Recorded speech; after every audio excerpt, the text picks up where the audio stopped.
The 4 is green growth. The 4th one, which is in every sphere of life, we have policy interventions and enabling provisions made so that India moves fast on the transition to renewable energy, the investments made for hydrogen mission, renewable energy transitional facilities which we need, natural gas, and also looking at biogas, also evacuation of power from renewable energy sources located in Ladakh to the rest of the country.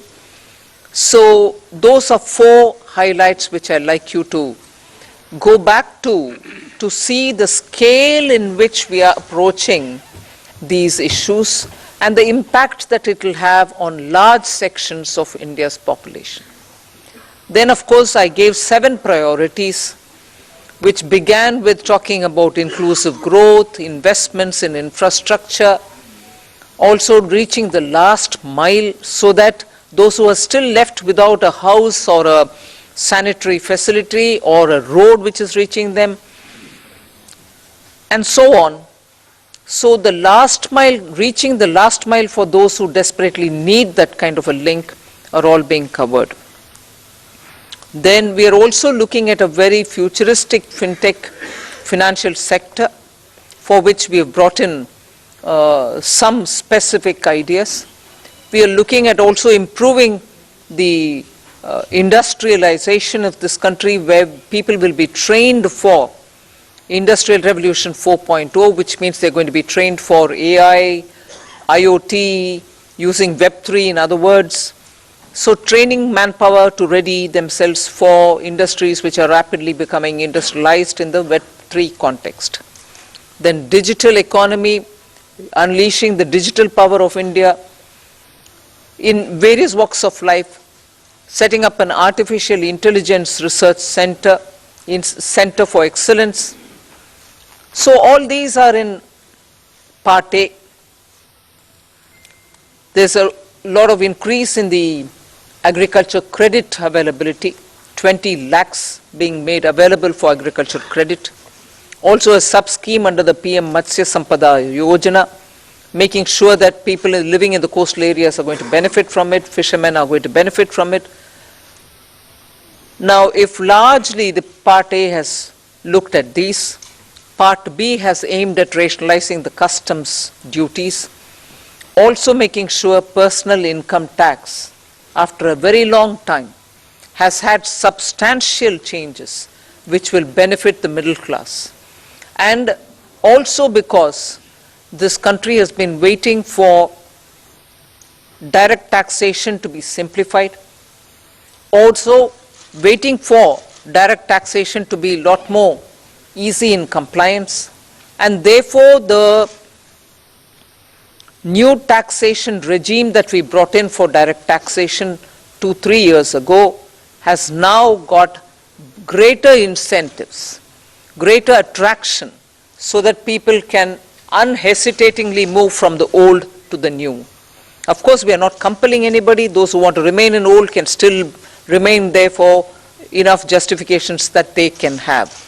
But the new one obviously is now attractive because it gives greater rebate. It also provides for a simplified and smaller slabs, lower rates of taxation, and also slabs which are nicely broken down. So with all this, I think the budget, I have not gone into specifics, but I thought as an opening remark, this much will be sufficient to say this is a budget which is beautifully balanced. Both growth considerations, because the capital investment has never before seen double-digit investment announcements. 10 lakh crore, which includes 1.3 lakh crores being given to states, is going to give a big leg up for capital investment from government. So the balancing that I'm talking about is looking at public sector investments, continuing that good tradition of capital investment in infrastructure, and also attending to MSMEs because they are the engine of growth. We've given them relief, we have also given them new access, we have extended and widened the emergency credit liquidity guarantee scheme, also given them back their securities, 95% of it, even if they fail to deliver on contractual promises which were during the COVID pandemic. So the balancing is, one, we could sustain the capital infrastructure expenditure from the government, simultaneously in the private sector give a lot of push and impetus for the MSME, and not forgetting the individuals, the middle class individuals who needed that kind of a tax breaks and relief through taxation. So the large macroeconomic considerations have also been kept in mind. The fiscal consolidation has not been kept in the back burner. We've attended to it.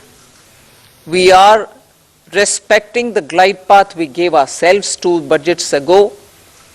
6.4 this year fiscal deficit, and the forthcoming year for which the budget is presented now, 5.9% fiscal deficit. So broadly I leave it at this. I suppose when you ask questions we can answer the rest. Thank you. Thank you for coming here today.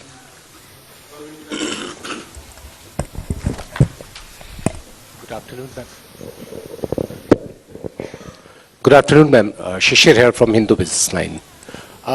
Ma'am, my question is that when there is an announcement for 7 lakh rupees under new tax regime, that will no tax to be paid, and then you are talking about rejigging the new tax regime, does this mean that this is the end of exemptions for various incentives, exemptions for investment and savings?